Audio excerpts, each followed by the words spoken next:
नमस्कार, स्वागत है आपका न्यूज 19 में और मैं हूं आपके साथ स्वाति मिश्रा। आप सबका स्वागत करते हैं आज के खास प्रोग्राम किसका बंगाल में। 5 राज्यों में होने वाले विधानसभा चुनाव को लेकर सियासी हलचल काफी तेज हो गई है। वहीं आज प्रधानमंत्री नरेंद्र मोदी ने बंगाल के पुरुलिया से एक रैली को संबोधित किया, जिस रैली को संबोधित करते हुए मोदी ने ममता बनर्जी पर जमकर निशाना साधा है। पीएम मोदी ने कहा कि राम ने सीता की प्यास बुझाने के लिए यहां जमीन में तीर मारकर पानी निकाला था, लेकिन आज यहां सिंचाई की स्थिति बेहद ही खराब है। उन्होंने कहा कि राज्य में ममता सरकार ने विकास के लिए कुछ भी नहीं किया है और अपने ही खेला में लगी रही है। जानिए क्या कुछ कहा पीएम मोदी ने। कह रही है आज बंगाल की जनता कह रही है, एक एक बंगाली कह रहा है, अत्याचार अनेक करे छोड़ दीजिए।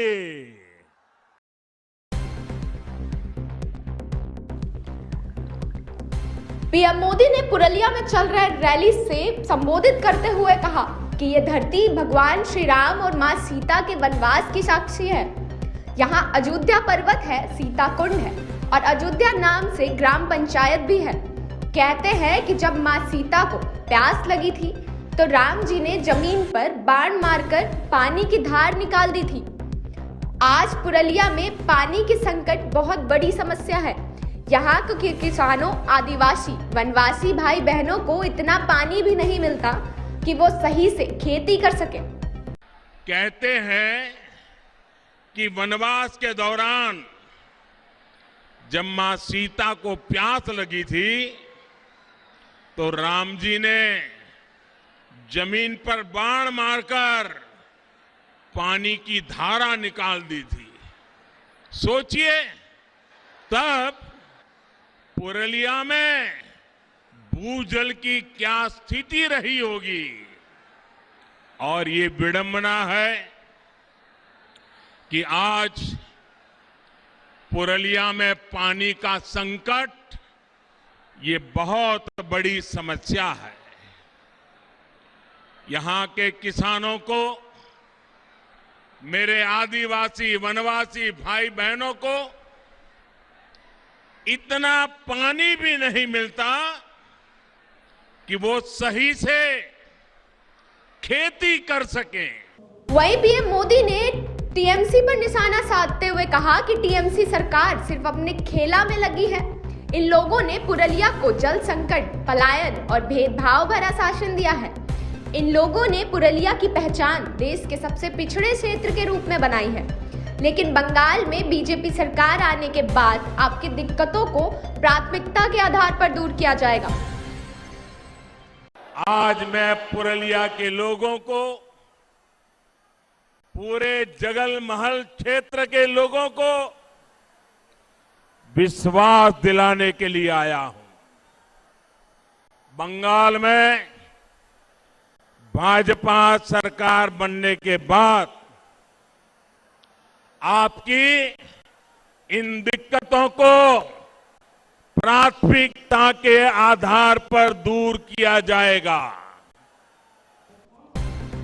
वहीं लोगों के उत्साह का संबोधन करते हुए पीएम मोदी ने कहा कि आपका उत्साह दिखा रहा है कि टीएमसी की पराजय तय है। इस बार बंगाल के चुनाव में सिंडिकेट वालों की, चुनाव में कटमनी वालों की और तोलाबाजी की पराजय होगी। पश्चिम बंगाल में टीएमसी के दिन अब गिनती के रह गए हैं और ये बात ममता दीदी भी अच्छी तरह से जानती हैं। इसलिए वह कह रही हैं कि दीदी बोले खेला होबे, बीजेपी बोले चाकरी होबे, विकास होबे, शिक्षा होबे, हॉस्पिटल होबे, स्कूल होबे और सोनार बंगला होबे। दीदी बोले खेला होबे, बीजेपी बोले शिक्षा होबे। दीदी बोले खेला होबे, बीजेपी बोले महिला देर उत्थान होबे। दीदी बोले खेला होबे, बीजेपी बोले যুব শক্তির সম্পূর্ণ বিকাশ হবে। वहीं पीएम मोदी ने आगे कहा कि 10 साल के तुष्टीकरण के बाद, लोगों पर लाठियां डंडे चलवाने के बाद अब ममता दीदी अचानक बदली सी दिख रही हैं। यह हृदय परिवर्तन नहीं है, यह हारने का डर है। यह बंगाल की जनता की नाराजगी है जो दीदी से ये सब करवा रही है। लेकिन दीदी, ये मत भूलिए कि बंगाल के लोगों की याददाश्त बहुत तेज है। बंगाल की जनता को याद है कि गाड़ी से उतरकर आपने कितने लोगों को डांटा और पुलिस से उन्हें पकड़ने को कहा। तुष्टीकरण के लिए आपकी हर कार्रवाई जनता को याद है। बंगाल के लोग बहुत पहले से मन बना चुके हैं। बंगाल के लोग बहुत पहले से कह रहे हैं, लोकसभा में टीएमसी हाफ और इस बार पूरी साफ। पश्चिम बंगाल में टीएमसी के दिन अब गिनती के ही रह गए हैं और ये बात ममता दीदी भी अच्छी तरह समझ रही है और इसलिए वो कह रही है, खेला हो गए, खेला हो गए। जब जनता की सेवा की प्रतिबद्धता हो, जब बंगाल के विकास के लिए दिन रात एक करने का संकल्प हो, तो दीदी,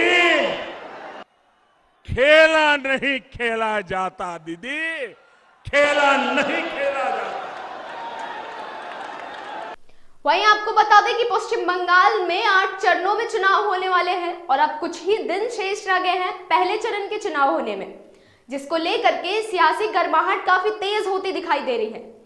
आपको बता दें कि पहले चरण में पश्चिम बंगाल की 294 सीटों से 30 सीटों पर 27 मार्च को वोटिंग होगी। वहीं दूसरे चरण में 30 सीटों पर 1 अप्रैल को, वहीं तीसरे चरण में 31 सीटों पर 6 अप्रैल को, चौथे चरण में 44 सीट पर 10 अप्रैल को, पांचवें चरण में 45 सीट पर 17 अप्रैल को और छठे चरण में 43 सीट पर 23 अप्रैल को, सातवें चरण में 36 सीटों पर 26 अप्रैल को और आठवें और आखिरी चरण में 35 सीटों पर 29 अप्रैल को वोट डाले जाएंगे। वहीं नतीजों की घोषणा 2 मई को होगी। तो बंगाल इलेक्शन की तमाम अपडेट्स हम आप तक पहुंचाते रहेंगे। आप बने रहिए हमारे साथ। नमस्कार।